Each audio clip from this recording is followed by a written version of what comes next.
« Hé, il y a de l'eau sur cette lune !» Tu le savais ?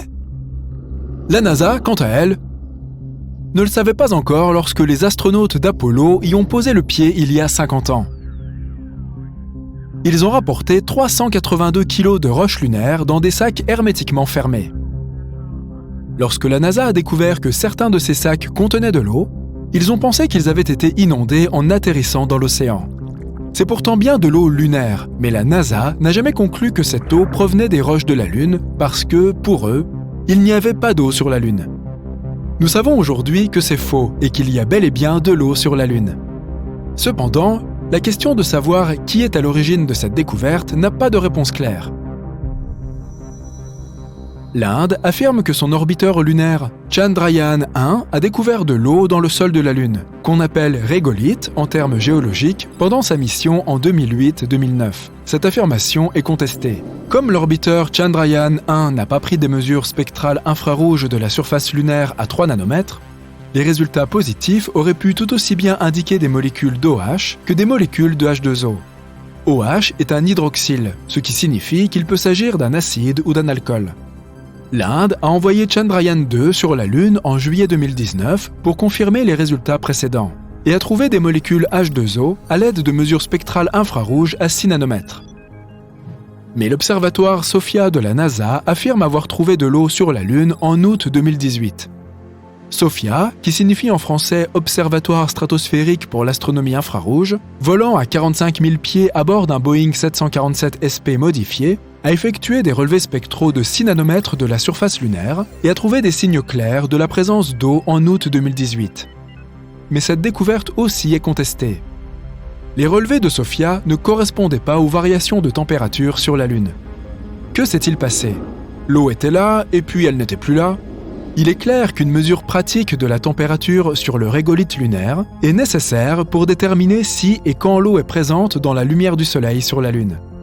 Par conséquent, le mérite de la découverte définitive d'eau dans les roches et le sol de la Lune doit être attribué au rover lunaire chinois Chang'e 5 qui explorait sa surface cachée en 2020. La nouvelle question qui se pose est alors, quelle quantité d'eau y a-t-il dans le sol et les roches de la Lune ? La réponse tient en 2 mots, pas beaucoup. On pourrait extraire environ 1 goutte d'eau pour chaque mètre cube de régolithe et à peine plus dans les roches.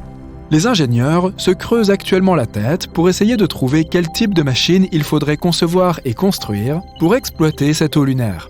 Il est absolument essentiel de trouver de l'eau localement sur la Lune. L'eau est trop lourde pour être apportée en grande quantité afin d'alimenter une quelconque activité humaine, telle que la construction prévue d'une base lunaire. Sans approvisionnement en eau, la présence humaine à long terme sur la Lune est définitivement exclue.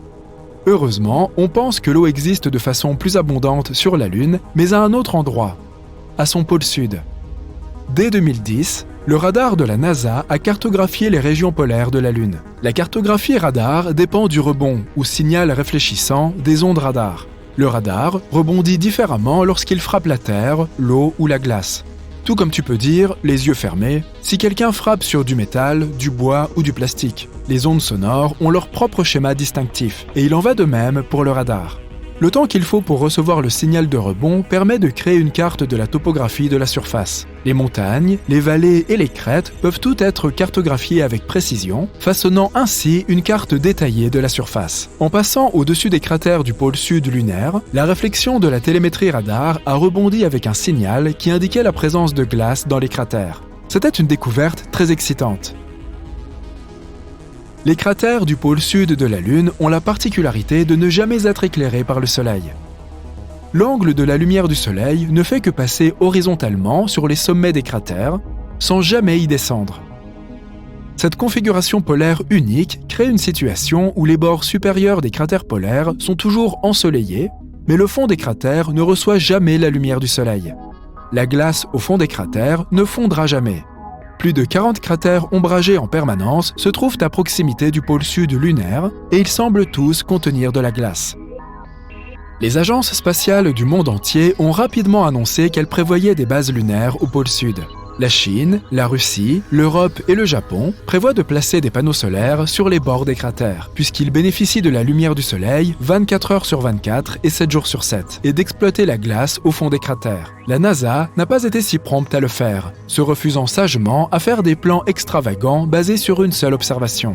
Ce n'est tout simplement pas de la science sérieuse. De multiples observations sont nécessaires. Si ton cousin William, lors d'un dîner, voit la salière léviter et flotter dans les airs, mais que personne d'autre ne le remarque, il se peut que cela ne soit jamais arrivé. Peu importe à quel point William insiste sur le fait que cela s'est produit. Plusieurs observations sont nécessaires pour que quelque chose soit considéré comme réel. Et au moins une de ces observations doit impliquer un contact direct. La NASA a lancé le LRO, ou orbiteur de reconnaissance lunaire, pour qu'il tourne au-dessus de ces cratères du pôle sud de la Lune. Parmi les 7 instruments du LRO qui prennent des mesures détaillées, le LAMP peut prendre des images ultraviolettes des cratères ombragés lorsqu'ils sont éclairés par la lumière des étoiles. Plutôt malin. On estime aujourd'hui qu'il y a un demi-trillion de kilos de glace d'eau dans les cratères ombragés du pôle sud lunaire, soit environ 500 milliards de litres d'eau. Cela correspond à peu près à ce que l'ensemble des États-Unis consomment en seulement 2 jours. Mais ces 500 milliards de litres d'eau pourraient alimenter une base lunaire pendant 1000 ans. Comment cette glace est-elle arrivée là ? Les comètes sont pour l'instant l'explication la plus plausible. Elles peuvent être composées de nombreux types de glace, la glace d'eau étant la plus courante, puisque l'oxygène et l'hydrogène sont si répandus dans l'espace. La Terre est cependant le seul endroit du système solaire à posséder de la glace à l'italienne. Lorsqu'une comète s'écrase sur le pôle sud lunaire et crée un cratère, la glace y est piégée, sans jamais fondre ou s'évaporer, puisqu'elle est compactée à la surface de la Lune. Des relevés radars ont indiqué la présence de glace jusqu'à 18 mètres sous la surface au fond de ces cratères sombres. Il va y avoir beaucoup de monde au pôle sud de la Lune lorsque tous ces pays commenceront à mettre en œuvre leurs plans pour exploiter la lumière perpétuelle du Soleil sur les bords des cratères, ainsi que la glace dans les profondeurs sombres des cratères. Le pôle sud de la Lune est en passe de devenir le bien immobilier le plus précieux et le plus convoité, en dehors de certains quartiers de Paris. Mais la NASA n'a toujours pas eu ce contact direct avec la glace d'eau au pôle sud lunaire. Ce n'est pas faute d'avoir essayé, et ils essayent encore. Le vaisseau spatial L-Cross a tiré un projectile lourd dans le cratère sombre Cabeus. L'idée était de créer un panache de gaz à partir de l'impact qui s'élèverait au-dessus du bord du cratère, et un vaisseau spatial suivant volerait à travers le panache et prendrait des mesures directes de celui-ci. Ce serait la preuve physique recherchée par la NASA de la présence d'eau dans les cratères polaires. L-Cross a trouvé beaucoup d'hydrogène ainsi que du sodium, du mercure et de l'argent dans le nuage gazeux soulevé du fond du cratère, mais aucune molécule d'H2O. La quantité d'hydrogène dans le panache a conduit de nombreux scientifiques à insister sur le fait que la glace d'eau devait en être la source. Mais le doute était encore possible. Ce n'était pas la détection directe que la NASA avait espérée. Bientôt, Prime 1 va forer pour trouver de la glace dans la zone polaire sud de la Lune. Prime est un acronyme qui signifie en français « Expérience d'exploitation de la glace des ressources polaires ». La sonde ne pourra forer que jusqu'à 90 cm de profondeur, mais la NASA espère que ce sera assez profond pour trouver de la glace compactée dans la Lune, sous le niveau du régolithe. Prime 1 est un prélude à la mission Artemis qui doit aller sur la Lune avec un équipage humain.